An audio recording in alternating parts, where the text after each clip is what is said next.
Hey guys, welcome back. This is Big Larry here. I am here with a walk around of the hardware for my new Droid X from Motorola, Google, and Verizon. Alright, so we're just going to go ahead and jump right into it. This is just a hardware walk around. I will have another video coming up with the software walk around as well as a dedicated video for the camera itself. So let's just start right off on the front. I'm going to go front, top to bottom. Now you have an LED light indicator right here next to the speaker grill. Green when you have a message, and red, I believe, when the phone is about to die, when the battery is really low. Now you have your speaker grill right here, which is just for non-speaker phone calls. Okay, non-speaker mode phone calls. That's the only time this is actually going to kick in. Now you have a proximity sensor right here, which turns off the screen during a phone call, so as to save battery life and prevent you from hitting any commands by accident. Now the screen itself is a 4.3-inch capacitive touch screen with a 480 by 854 TFT LED FWVGA resolution. I know that's a mouthful. So the TFT LED is just basically like any other LED. The TFT is a thin film technology. There are three types of LED screens. This one, from what I heard, is just a little brighter on the colors. Now the FWVGA resolution on it, if I turn to the side, it'll make more sense. You have a 480 standard VGA resolution on the height of the phone, and on the width, at this point, the width is an 854, which is considered a full wide screen.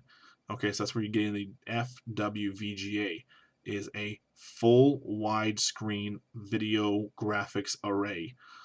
So it's basically the same resolution, just a little wider. So you get a lot more real estate. All right, now walking to the bottom here, we have 4 full push buttons. We have, let me go ahead and jump in so you can zoom in a little bit more. You have your menu button, your home button, back button, and search button. These are not touch capacitive, they are full push buttons. You have your first microphone and your main microphone right down here. This is the microphone you'll be using 9 out of 10 times, including in narrative mode when using the camcorder. Okay, so we're going to go ahead and jump over to the side here. As you can see, nothing on top. You go down, you have a micro USB cable right here for your syncing and your power charging, or your battery charging, rather. As far as I know right now, any micro USB cable will work just fine with this. I don't think there's any limitations that you need to find. I think it more or less comes on the other end of the cable of power source. Now you have your micro, not mini, micro HDMI out port right here to output your gallery, videos, pictures, so on and so forth. You can put onto a full HD TV as long as it has an HDMI input. Now, obviously, the cable, if you watch the unboxing video of mine, the cable is not included in this. Okay, so let's walk to the back, probably the most fun of this phone, the most interesting part of this phone. Now, there's a little hump here. I'm going to talk about that in just a second. Let's start off with the camera here. We have an 8 megapixel camera with 4x digital zoom that will also shoot 720p HD video. Now, this camera has autofocus as well as face detection and a nice handful of effects and scenes to help you with the picture, video, and audio quality. It has a dual LED flash that I can guarantee you guys is very, very bright.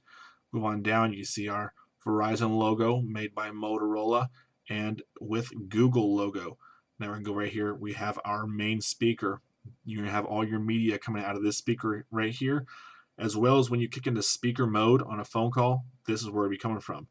And you have your second microphone right down here, which is in phone calls be helping with noise cancellation, which works beautifully on this phone. But this will become your main microphone if you were to switch into the subject option on the camcorder. Now, this little hump we have here, oops, there you go. I have figured out what it is for. I don't believe it's because of the camera. I believe what it is because the speaker sits flat on the back here. So they went ahead and gave it a little bit of a lift here so as to let the speaker flow out and not muzzle the sound at all, or muffle the sound rather. All right, so here we have our volume rockers on the right side of the phone itself. Volume up, volume down. This also doubles as your zoom keys when you are in camera mode. You have your zoom out and zoom in. All right, we're going to walk on down here to the red key here, which is a dedicated camera key. Now this is really cool in the fact that it has a half push function. You can actually feel it go half push and a full push. All right, so it's almost like there's two buttons there. You half push it in camera mode in order to do a autofocus, and in video mode you just push it once to initiate your video. While in camera mode, half push is autofocus, full push is to snap the picture. All right, now you see nothing on the bottom here. Bottom is dead. Oh, I forgot to mention here on the side, you do have a wrist strap loop right here. Wrist strap or keyring or whatever it is, you just run a string right through that there, as on most phones, and you can hang or dangle whatever you want from this or hook it up to something, whatever. Let's go ahead and move to the top here. You will find your third microphone. Let me get, if I can get the light. There you go. You'll find your third microphone, which is mainly used for noise cancellation. Your 3.5 millimeter headphone jack, which as far as I know right now, works with basically any set of headphones you can find. And your lock and power key. Press once to lock or unlock your phone, and press and hold to power on or power off your phone. Okay, so now let's jump into the guts of it all. All right, let me go ahead and move my notes down a little bit. Okay, here we go. Let's jump right into this here. Take the back cover off. Nice metal. I probably ruined it there, but and you have your little tab here in order to pull your battery out. Now this battery here is a 1540 milliamp battery. A little better than some other ones I've seen out there. I believe most of them sit at 1500. This is a 1540, so it gives you just an extra, I guess, 2 seconds of juice. All right. Now we have installed here is a 16 gigabyte. I don't think it's gonna focus in on it. Oh, there you go. Cool. 16 gigabyte pre-installed micro SD card. Now you can install your own up to a 32 gig when that is combined with the 8 gig of internal memory. It is a total of 40 gigs you can have of memory on this phone. So yes, there's an 8 gigabyte internal memory. There's 16 pre-installed and up to 32 you could put on here, so a total of 40 gigs. All right. Inside the actual guts of the phone, you have Bluetooth, Wi-Fi, BG, and N, dedicated graphics processor, which is actually nice. As far as I know right now, this is the only phone that has its own dedicated standalone GPU, but don't quote me on that. Now, they decided to not go with the Snapdragon like a lot of other phones are. They decided to stick with the, or go back to the 1 gigahertz Texas Instrument OMAP 3630-1000 processor, which is actually very snappy. And I guess they went with that one because it's a little more power efficient and a little snappier than the Snapdragon. I believe this is actually the fastest right under the Hummingbird, which is in the Samsung Fascinate. Now it has 512 megabytes of RAM, non-upgradable, of course. The phone itself is actually nicely weighted. It weighs 115 grams. I think it's a little heavier. Actually, it's lighter, I believe, than my iPhone was. So this is actually an improvement on that. Now, the size of the phone itself, just to give you an idea, is 175.5 millimeters high, 65.5 millimeters wide, and I believe they're talking about this little here is 9.9 millimeters deep. All right.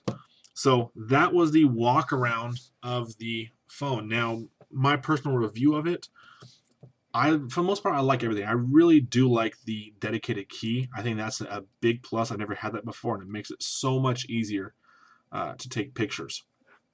Having your zoom work on the volume rocker is not bad. Actually, again, I do prefer it. It's a lot better than the zoom they had on the iPhone that I had previous to this. Now, I would have preferred to have touch capacitive buttons down here, but they did give you the full push buttons. But again, I would have preferred touch capacitive because these tend to become a little bit difficult to push sometimes, especially if you have your case on it and you can't see. You're just you're pushing buttons hoping to push the right one, or hoping to actually hit the button right in order to push it down. The HDMI is a big plus. I have yet to get a cable and play around with that, but people are telling me that it is just fantastic. And there are ways to do YouTube videos and a lot more than what Motorola is telling you. Other than that, it's super fast phone, great video, great picture. I'm gonna throw a separate video up of the video quality and the picture quality. But other than that, guys, this was the walk around and I guess review of the Droid X hardware. I am Big Larry. Remember to rate, comment, and subscribe, and I will see you guys on the flip side.